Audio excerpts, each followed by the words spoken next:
টেলিভিছনৰ প্ৰাইম নিউজৰ সমদৰ্শকক স্বাগতম জনাই ষ্টুডিঅ'ত মই কিৰণ গগৈ চাওঁ আহক কি তথ্যই দখল কৰিছে আজিৰ বাতৰিৰ শিৰোনাম আজি ৰাজ্যত সাব্যস্ত হ'ল তৃতীয় পৰ্যায়ৰ ভোট গ্ৰহণ বৰপেটা ধুবুৰী গুৱাহাটীকে ধৰি কোকৰাঝাৰ সমষ্টিত অনুষ্ঠিত হয় লোকসভা নিৰ্বাচনৰ তৃতীয় পৰ্যায়ৰ ভোট গ্ৰহণ কোকৰাঝাৰ বিজ্ঞান মহাবিদ্যালয়ৰ ভোট কেন্দ্ৰৰ বাহিৰত এক উত্তপ্ত পৰিস্থিতি চাকৰি দিয়া ড্ৰাইভিং লাইসেন্স বনাই দিয়াৰ প্ৰলোভনেৰে একাধিক ব্যক্তিৰ পৰা ধন হৰপোৱাৰ অভিযোগত শিৱসাগৰত ৰাইজৰ ৰুখত এটা দালাল স্বামীৰ পৰকীয়া প্ৰেমৰ এক ৰহস্যজনক ঘটনা অকালতে প্ৰাণ হেৰুৱাৰ অভিযোগ নিতাই পুখুৰীৰ পংখী খন্দিকৈ পৰিয়ালবৰ্গৰ মৰাণতে শোকৰ ছাঁ অধ্যাপক বিশিষ্ট বিজ্ঞানী ডক্টৰ মহেন্দ্ৰ বৰগোহাঁই পৰলোক প্ৰাপ্তি যোৰহাট মেডিকেল কলেজৰ সন্মুখত এক উত্তপ্ত পৰিস্থিতি সোমবাৰে পুৱতি নিশা কুশ কুটুম নামৰ এটা চোৰক গুলীচালনা কৰিছিল পুলিবৰৰ আৰক্ষীয়ে এতিয়া বিতং বাতৰি ৰাজ্যত পুনৰ পৰকীয়া প্ৰেমৰ ঘটনা পৰকীয়া প্ৰেমৰ বাবে প্ৰাণ হেৰুৱাৰ অভিযোগ উঠিছে স্বামীৰ বিৰুদ্ধে নিতাই পুখুৰীৰ পংখী খন্দিকৈৰ মৃত্যুত স্বামীৰ বিৰুদ্ধে অভিযোগ উত্থাপন কৰিছে পৰিয়ালবৰ্গই চাওঁ আহক এই প্ৰতিবেদন এগৰাকী মাতৃৰ হিয়া ভগা কান্দোন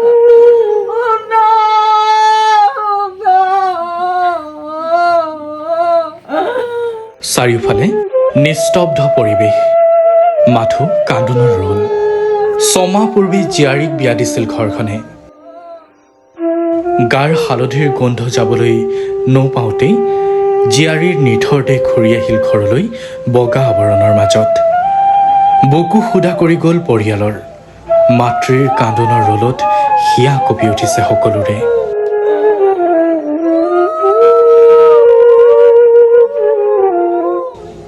নিতাই পুখুৰী আৰক্ষী চকীৰ অন্তৰ্গত দৌৰিচিগা গাঁৱৰ নিবাসী ভৈৰৱ সন্দিকৈৰ জ্যেষ্ঠা কন্যা ২২ বছৰীয়া পংখী সন্দিকৈ আছিল এগৰাকী প্ৰতিভাৱান যুৱতী বিভিন্ন সাংস্কৃতিক কৰ্মৰ লগত জড়িত আছিল পংখী সৰুৰে পৰা মেধাৱী ছাত্ৰী আছিল পংখী সন্দিকৈ মডেলিং এংকাৰিং আৰু অভিনয়ৰ প্ৰতি ৰাপ আছিল পংখীৰ একুৰা জীয়াজুই বুকুত দি থৈ পংখী গ'লগৈ অজান দেশলৈ নে পংখীক পৃথিৱী এৰি যাবলৈ বাধ্য কৰোৱা হৈছিল এইগৰাকী প্ৰতিভাৱান যুৱতীৰ মৃত্যুৱে এতিয়া সৰ্বত্ৰ চাঞ্চল্যৰ সৃষ্টি কৰিছে অভিযোগ অনুসৰি ২ মেৰ নিশা বিহু ফাংচন চাই আহি স্বামী নীতিকেশে পত্নীক মৰিয়াই হত্যা কৰি হত্যাকাণ্ডক আত্মহত্যা ৰূপ দিবলৈ পত্নীক ৰছীৰে ওলমাই দিয়ে এইগৰাকী স্বামীক লৈ পংখীয়ে ফেচবুকত লিখিছিল ভগৱানে সদায় আপোনাক ভালে ৰাখক মোৰ আয়ুসকণো আপোনাক দিয়ক কিন্তু পাখণ্ড স্বামীয়ে পত্নীৰ মৰম ভাল পোৱা বুজি নাপালে শিক্ষকৰূপী স্বামীৰ আন ছোৱালীৰ সৈতে পৰকীয়া প্ৰেম আছিল বুলি গুৰুতৰ অভিযোগ পংখী সন্দিকৈৰ পিতৃ মাতৃৰ স্বামী নীতিকেশৰ বেলেগ ছোৱালীৰ সৈতে থকা সম্পৰ্কৰ প্ৰমাণ লাভৰ পিছতে পংখীৰ সৈতে কাজিয়া হৈছিল বুলিও গুৰুতৰ অভিযোগ পৰিয়ালৰ মোৰ ছোৱালীজনী কোনোদিন আত্মহত্যা কৰিব নোৱাৰে তাই এজনী হতাশী আছিলে তাই কি কম ভূৰ পৰা আদি কৰি আমাৰ গাঁৱৰ বোকা মাটি গছকি থৈ শিৱসাগৰ কলেজ এখনত গৈ তাই এছিষ্টেণ্ট জেনেৰেল ছেক্ৰেটেৰী হৈ কাৰ্যকাল চলাই আহিছে ৰাইজৰ লগত মৰম চেনেহে তাই ইংৰাজী ডিপাৰ্টমেণ্টত ফাৰ্ষ্ট ক্লাছ লৈও পাছ কৰি আহিছে তাৰপিছত তেওঁ এই পুকটো লাগি আহিলে পুকটো আহি এনেকৈ বিয়াখন পাতি নিলেহি আমাক ভৰি হাতে ধৰি ল'ৰাটোক মানে দিয়ক বুলি বাপেক মাকেও ক'লে আমিও তেওঁলোকে পঢ়াই ল'ম বুলি কোৱা ক্ষেত্ৰত দিলোঁ আমি খেতি পথাৰত ধনী আমি ধানত ধনী আমি পইচাত ধনী নহয় আমি সেনেকৈয়ে দিলোঁ বিয়া বাৰু পাতি তেওঁৰ লগত কুসুম কৈলাশ নীল আকাশ লিখীয়া মানে গণ্যমান্য গীতিকাৰসকলো আহি আমাৰ ছোৱালীজনী নিবলৈ আহিছিলে আমি বিয়া সবাহ পাতি দিলোঁ বিয়া পাতি দিলোঁ বিধিমতে বিধি বিধান কৰি সেইটো তেওঁলোকে বিধি পাঠ কৰি নিছিলে তেওঁলোক শংকৰ সংঘ বুলি এতিয়া নি মানে মোৰ ছোৱালীজনী এনেকুৱা কৰিব বুলি মই ভবা নাছিলোঁ আৰু তাইৰ মাকৰ লগত ৰাতি 10:30 বজালৈকে ফোনত কথা পাতি আছিলে আৰু তাইৰ লগৰ ছোৱালীৰ লগতো মানে 11-12লৈকে কথা পাতিছে বুলি কৈছে তহঁতি আহিবি আমাৰ ইয়াত থাকিবি বুলি কৈছে মোৰ পৰীক্ষা শেষ হ'ব হ'ল মই এতিয়া ওলাম আৰু ইয়াৰ পৰা বুলি বৰ্তমান শোকত ভাগি পৰিছে পিতৃ মাতৃ আত্মীয় স্বজন ঘটনাটোৰ উচিত তদন্তৰ লগতে দোষীক দৃষ্টান্তমূলক শাস্তিৰ দাবী পিতৃ মাতৃ তথা আত্মীয় স্বজনৰ মোৰ ছোৱালীজনী মই যেতিয়া পাইছিলোঁগৈ তাই তেতিয়া দেখি মই শিয়ৰি উঠিছিলোঁ। তাইক মাৰি সি নিজে তাই মৰাৰ ৰূপ দি থৈছিলে। তাইৰ মুখত গোটেই আঘাতৰ চিন, গাল কোলা পৰি আছিলে, আঙুলি চাপ পৰি আছিলে আৰু মুখে তেজ ওলাই বৈ আছিলে। দাঁত এটা সৰা, ডিঙিটো গোটেই কোলা, গোটেই গাত মৰাৰ দাগ। সি ইমানেই ছোৱালীজনী অত্যাচাৰ কৰিলে, ইমানেই নিষ্ঠুৰভাৱে মাৰি পেলালে।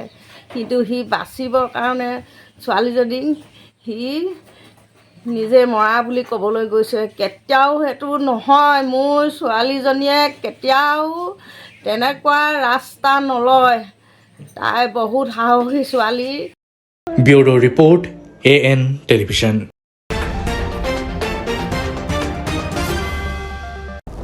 মৰাণতে শোকৰ ছাঁ, কিয়নো মৰাণবাসীৰ মাজৰ পৰা পৰলোক প্ৰাপ্তি হৈ আঁতৰি গ'ল বিশিষ্ট বিজ্ঞানী ডক্টৰ মহেন্দ্ৰ বৰগোহাঁই। হায়দৰাবাদৰ এখন চিকিৎসালয়ত চিকিৎসাধীন হৈ থকা অৱস্থাত মৃত্যু সাৱটি ল'লে ডক্টৰ বৰগোহাঁইয়ে। মৰাণ লাচিত নগৰৰ নিবাসী বিশিষ্ট বিজ্ঞানী অধ্যাপক তথা অসম পেট্ৰলিয়ামছৰ অৱসৰপ্ৰাপ্ত কাৰ্যবাহী সঞ্চালক বিশিষ্ট সমাজকৰ্মী ডক্টৰ মহেন্দ্ৰ বৰগোহাঁইৰ মৃত্যুত শোকৰ ছাঁ।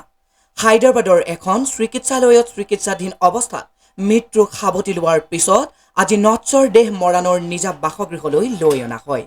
অসম পেট্ৰলিয়ামছত দীৰ্ঘদিন ধৰি কাৰ্যবাহী সঞ্চালক পদত কাৰ্যনিৰ্বাহ কৰা ব্যক্তিজনে 1999 চনত অৱসৰ গ্ৰহণ কৰে। ছাত্ৰ অৱস্থাৰে পৰা কাব্য চৰ্চা আৰম্ভ কৰা ডক্টৰ বৰগোহাঁইৰ প্ৰকাশিত কবিতা পুথি হৈছে হিয়াৰ সাৰ। বিভিন্ন শৈক্ষিক সামাজিক অনুষ্ঠানৰ সৈতেও জড়িত আছিল ডক্টৰ বৰগোহাঁই। অসমৰ প্ৰাক্তন মুখ্যমন্ত্ৰী তৰুণ গগৈৰ ভগ্নী বুলবুল গগৈ বৰগোহাঁইৰ সৈতে বিবাহ পাশত আবদ্ধ হৈছিল ডক্টৰ বৰগোহাঁই। মৃত্যুৰ সময়ত বিশিষ্ট বিজ্ঞানীজনে পৰিয়ালত 2জন পুত্ৰ আৰু 2 কন্যাক এৰি থৈ গৈছে।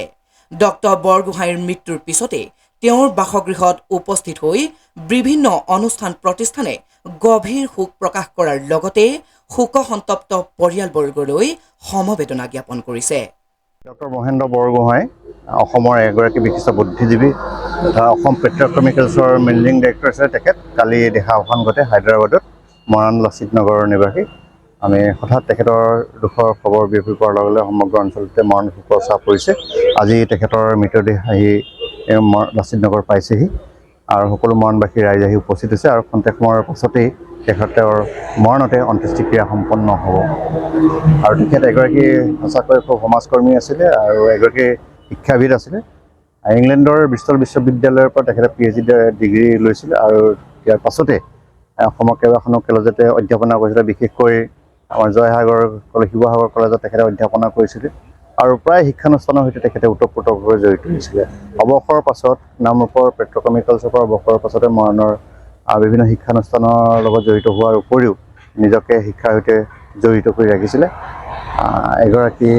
এনে এগৰাকী ব্যক্তিক আমি সেইবাৰে যথেষ্ট মৰ্মাহত হৈছোঁ। Bureau report AN television.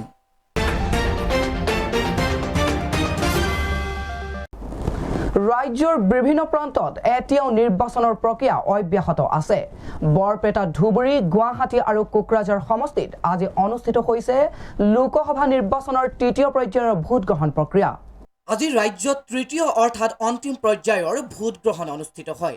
অন্তিম পৰ্যায়ত অসমৰ 4টা সমষ্টিত ভোটদান প্ৰক্ৰিয়া পুৱা 7 বজাৰ পৰা আৰম্ভ হয়। বৰপেটা, ধুবুৰী, গুৱাহাটী আৰু কোকৰাঝাৰ সমষ্টিত মংগলবাৰে অনুষ্ঠিত হয় লোকসভা নিৰ্বাচনৰ 3য় পৰ্যায়ৰ ভোটগ্ৰহণ প্ৰক্ৰিয়া। 4টা লোকসভা সমষ্টিত 47জন প্ৰাৰ্থীৰ ভাগ্যবন্দী EVM-ত। 3য় পৰ্যায়ৰ নিৰ্বাচনৰ প্ৰাৰ্থীসকল হ'ল গুৱাহাটীত বিজেপিৰ বিজুলী কলিতা মেধি বনাম, কংগ্ৰেছৰ মীৰা বৰঠাকুৰ।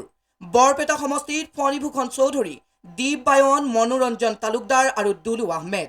ধুবুৰীত বদৰুদ্দিন আজমল, ৰকিবুল হুছেইন আৰু জাবেদ ইছলাম।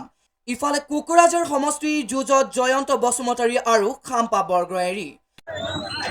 আসসালামু আলাইকুম, নমস্কাৰ।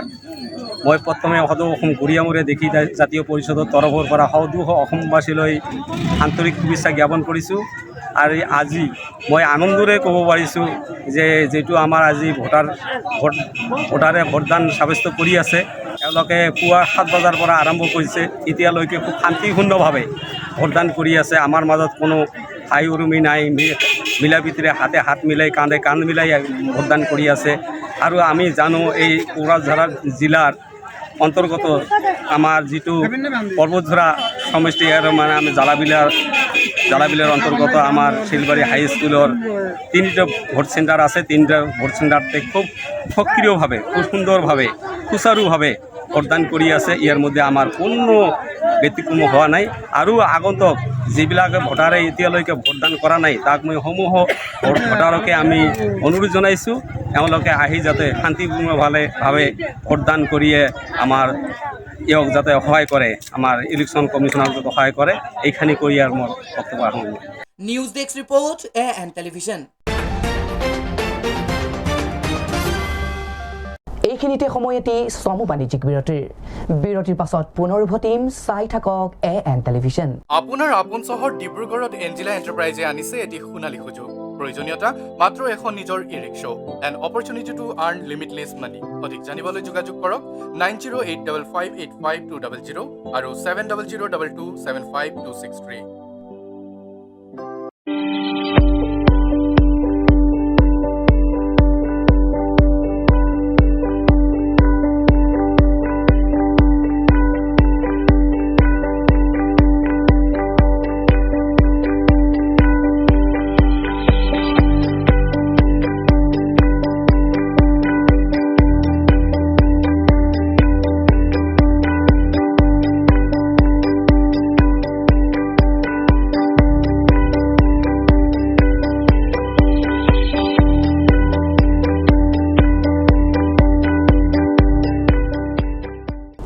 উভতি আহিছোঁ পুনৰ বাতৰিৰ মাজলৈ।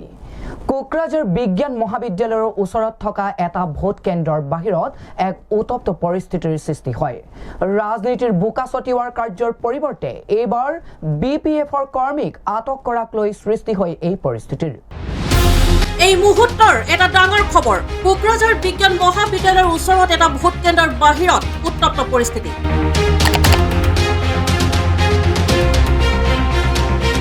BPFৰ কৰ্মীক আটক কৰালৈ হয় এই উত্তপ্ত পৰিস্থিতি।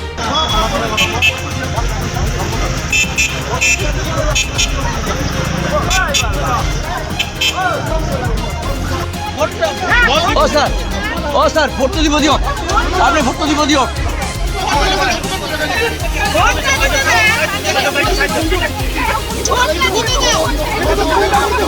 হ্যাঁ, আপনি জবরদস্তি গাড়িটো লৈ আছে, আমি ইয়াতে চাহ খাব আহিছোঁ।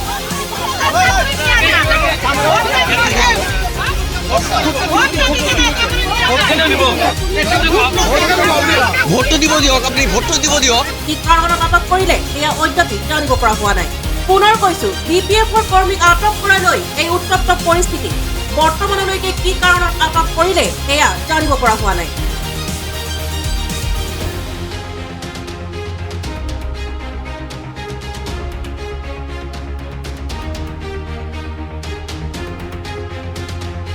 Bureau report AN television.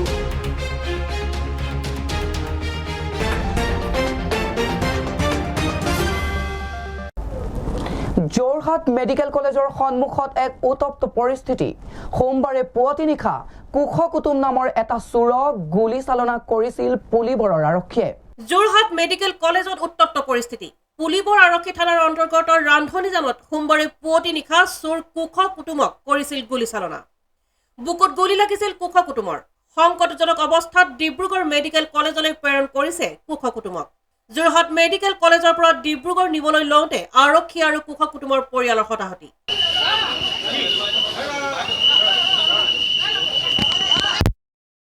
অচি ছাৰে কৈছে যে কুশ কুটুম ক'ত গ'ল। কুশ কুটুম মোক কৈছে যে কুশ কুটুম ৰাতি আহিছিলে, কিন্তু মায়ে ক'লে তুমি ক'ত গ'ল গম তাৰ বিষয়লৈকে। তেতিয়া কৈছে যে তাক টৰ্চলাইটত দেখাৰ লগে লগে তাক ডাইৰেক্ট গুলি মাৰিছে। সি পলাই দিলে, পলাই পিছত তাৰ ওপৰলৈ 2টা গুলি মাৰিছে পথাৰৰ মাজত। মৰাৰ পিছত তাক আমি সুধিছোঁ, আমাক বোলে মেজিষ্ট্ৰেটৰ অৰ্ডাৰ দিছে। গুলি কৰাৰ পিছতো ইয়াক আকৌ মাৰি নিছে। গুলি কৰাৰ পিছতো মাৰিছে, তাত আকৌ তাৰ পিছতো এই আঙুলি সোমাইছে।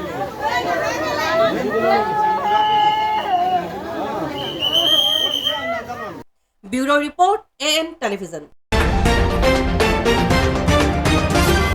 মংগলবাৰৰ পৰা দুদিনীয়া কাৰ্যসূচীৰ গেলেকীৰ সমূহ ৰাজ্যৰ উদ্যোগত ত্ৰয়োদশ বৰ্ষৰ গেলেকী হাইস্কুল খেলপথাৰত অনুষ্ঠিত হোৱা কেন্দ্ৰীয় ৰঙালী বিহু সন্মিলনৰ পুৱা বিহুৱান উত্তোলন কৰাৰ পাছত বাৰে বৰণীয়া সাংস্কৃতিক শোভাযাত্ৰা উলিওৱা হয়। আজিৰ পৰা দুদিনীয়া কাৰ্যসূচীৰে গেলেকীৰ হাইস্কুল খেলপথাৰত অনুষ্ঠিত হৈছে কেন্দ্ৰীয় ৰঙালী বিহু সন্মিলন। পুৱা 9 বজাত বিহুৱান উত্তোলন কৰে উদযাপন সমিতিৰ সভাপতি প্ৰাঞ্জল বৰঠাকুৰে। 9 বজাত স্মৃতি তৰ্পণ কৰা হয় আৰু তাৰ পিছতে বাৰে ৰহণীয়া সাংস্কৃতিক শোভাযাত্ৰা অনুষ্ঠিত হয়। শোভাযাত্ৰাৰ উদ্বোধন কৰে সমাজকৰ্মী ভৱানন্দ বৰাই। দিনৰ 12 বজাত সদৌ অসম ভিত্তিত মৌ কুঁৱৰী, ঢোলবাদন আৰু পেঁপাবাদন প্ৰতিযোগিতা অনুষ্ঠিত হয়।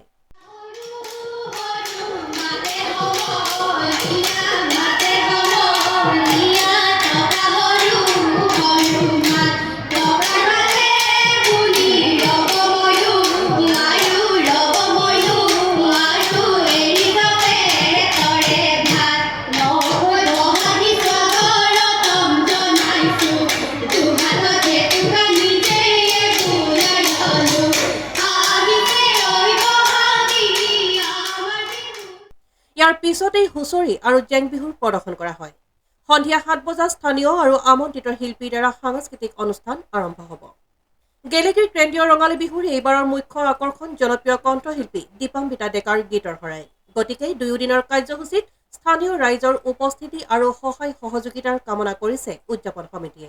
ত্ৰয়োদশ কেন্দ্ৰীয় ৰঙালী বিহু সন্মিলন গেলেকী 2024 আজি আমি 6 আৰু 7 মে তাৰিখে অনুষ্ঠিত কৰিবলগীয়া আজি প্ৰথম দিনৰ কাৰ্যসূচী।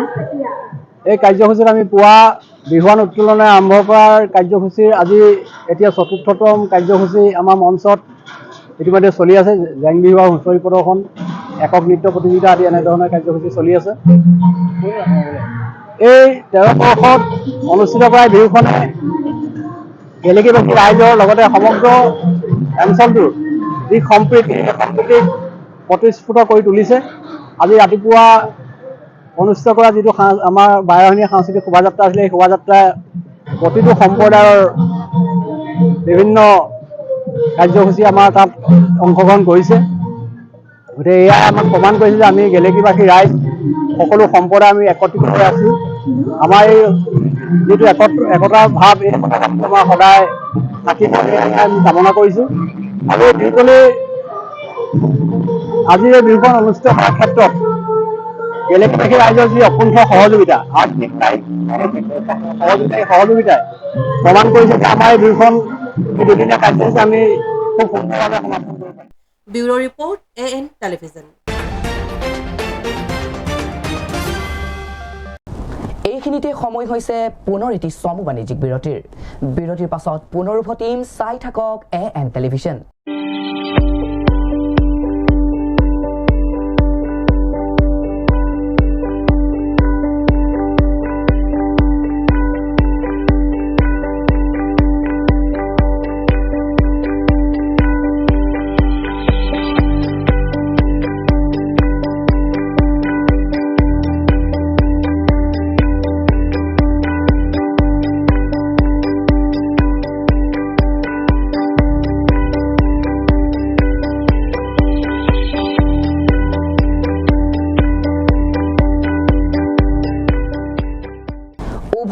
পুনৰ বাতৰিৰ মাজলৈ।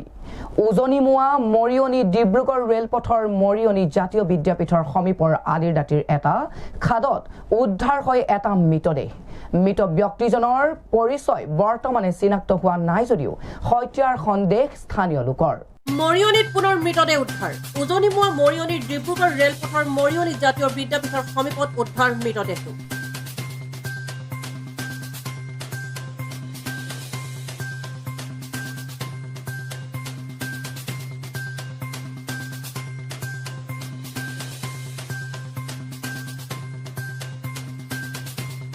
ৰেল আলিৰ দাঁতিৰ এটা খালত পোৱা স্থানীয় ৰাইজে মৃতদেহ প্ৰত্যক্ষ কৰি ৰেল আৰক্ষীক অৱগত কৰে। মৃত ব্যক্তিজনৰ পৰিচয় বৰ্তমানে চিনাক্ত হোৱা নাই যদিও হত্যাৰ সন্দেহ স্থানীয় লোকৰ। ৰেল আৰক্ষী ঘটনাস্থলীত উপস্থিত হৈ তদন্ত আৰম্ভ কৰিছে। Bureau report AN television. Doul Govinda মন্দিৰত মুখ্যমন্ত্ৰী হিমন্ত বিশ্ব শৰ্মা ভোটদান সাব্যস্ত কৰি পত্নী আৰু কন্যাৰ সৈতে মহাপ্ৰভুৰ আশীষ ল'লে মুখ্যমন্ত্ৰীগৰাকীয়ে ভোটদান সাব্যস্ত কৰি দৌল গোবিন্দ মন্দিৰত মুখ্যমন্ত্ৰী হিমন্ত বিশ্ব শৰ্মা পত্নী আৰু কন্যাৰ সৈতে মহাপ্ৰভুৰ আশীষ ল'লে মুখ্যমন্ত্ৰীগৰাকীয়ে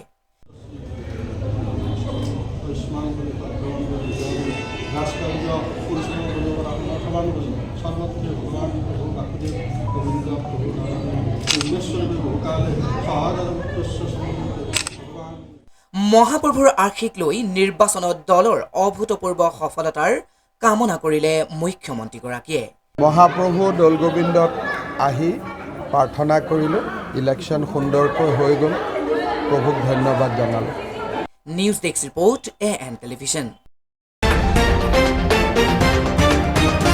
আজিৰ শেষৰটো বাতৰি শিৱসাগৰত ৰাইজৰ ৰুখত অভিজিত গগৈ নামৰ এটা দালাল চাকৰি দিয়া ড্ৰাইভিং লাইচেন্স বনাই দিয়াৰ প্ৰলোভনেৰে একাধিক ব্যক্তিৰ পৰা ধন সৰকোৱাৰ অভিযোগত মংগলবাৰে ৰাইজে উত্তম মাধ্যম দি পথৰ কাষত আঁঠু কঢ়াই ৰাখে অভিজিতক শিৱসাগৰত ৰাইজৰ ৰুখত এজন দালাল অভিজিত গগৈ নামৰ ব্যক্তিজনক আঁঠু কঢ়োৱালে ৰাইজে চাকৰি দিয়া ড্ৰাইভিং লাইচেন্স বনাই দিয়াৰ প্ৰলোভনেৰে একাধিক ব্যক্তিৰ পৰা ধন সৰকোৱাৰ অভিযোগ অভিজিত গগৈৰ বিৰুদ্ধে ল'ৰাটো লাইচেন্স বনাই দিম বুলি আৰু মানে চাকৰিত মই ভৰাই দিম বুলি কৈছে কি চাকৰি এইবোৰ গাড়ী চাড়ী চলোৱা মানে ONGC কিমান আপোনাৰ তেওঁৰ নামটো কি তেওঁৰ নাম অজিত গগৈ কিমান টকা লৈছে 13,500 এতিয়া মানে ইয়াতে থাকে ওচৰত যুৱতীৰ নামত ফেচবুকত ভুৱা একাউণ্ট খোলাৰ লগতে ফটো ভাইৰেল কৰি ব্লেকমেইলিং কৰাৰ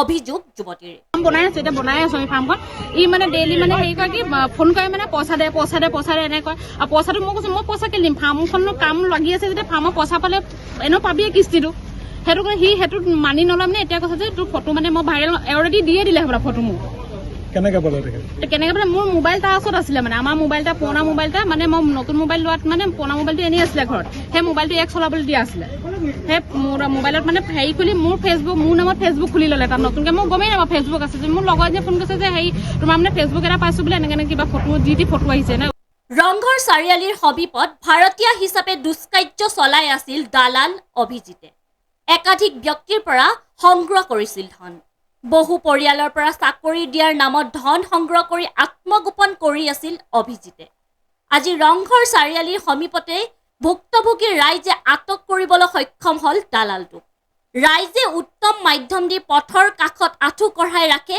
অভিজিতক ভাল হৈছিলে মই যেতিয়াই ক'লো সি ডেট দিয়ে আজি দিম কালি দিমগৈ মাজতে সি ঘৰলৈ গ'লগৈ গৰু বিহুৰ দিনাত মোক সি ফোন কৰিলে যে ভাইটি তোমাৰ মই পইচাখিনি 2 তাৰিখে দিম এই মাহৰ 2 তাৰিখে দিম বুলি ক'লে মই বোলো ঠিক আছে তুমি দি দিবা 2 তাৰিখে মই বিচাৰি আহিলোঁ মোক কৈছে কি অহা মাহৰ 3 তাৰিখে দিম মই ক'লো যে তুমি দেউতাৰ ওচৰলৈ আহা দেউতাৰ লগত পাতি ল'বা পইচা যিহেতু 30,000 টকা সেই দেউতাৰ ওচৰলৈ নেদায় তাৰপৰা এই ওচৰত আৰু দুজন দাদা আছিলে দাদা আহি পেলাই তাক ৰুমত পালে মই লৈ আহিলোঁ ইয়াত ৰখাই ল'লোঁ আৰু মানুহ আছিলে আমাৰ গাঁৱত চবেই মিলি পেলাই তেখেতক ৰখাই দিলে আপোনালোকক মাতিলে এতিয়া পুলিচো মাতিছে তেখেতক লৈ যাব পইচা ধাৰ লৈছিলে ধাৰলৈ লৈ তাৰপৰা মই ক'লো মোক পইচাখিনি ঘূৰাই দিয়া এই কৈছে নহয় কাম এটা আছে কাম এটা কৰিবা নি মোৰ কাম নালাগে মোক পইচা লাগে মোৰ যিহেতু নিজৰ গাড়ী আছে মই নিজে গাড়ী চলাওঁ দোকানো আছে মোক কামৰ কোনো জৰুৰত নাই তাক মই সেইটো কথা কোৱাত সি মোক পইচা দিম বুলি ক'লে কিন্তু আজিলৈকে দিয়া নাই ল'ৰাজনৰ নামটো লৈ আৰু কাৰোবাৰ লাইচেঞ্চ বনাই দিম বুলি পইচা ল'লে 100 টকা লৈছে পইচা লাইচেঞ্চ বনাই দিম বুলি ফিজ দিম বুলি কিন্তু আজিলৈকে তেওঁ পইচাও ঘূৰাই দিয়া নাই ঘটনাস্থলী জয়সাগৰ আৰক্ষী উপস্থিত হৈ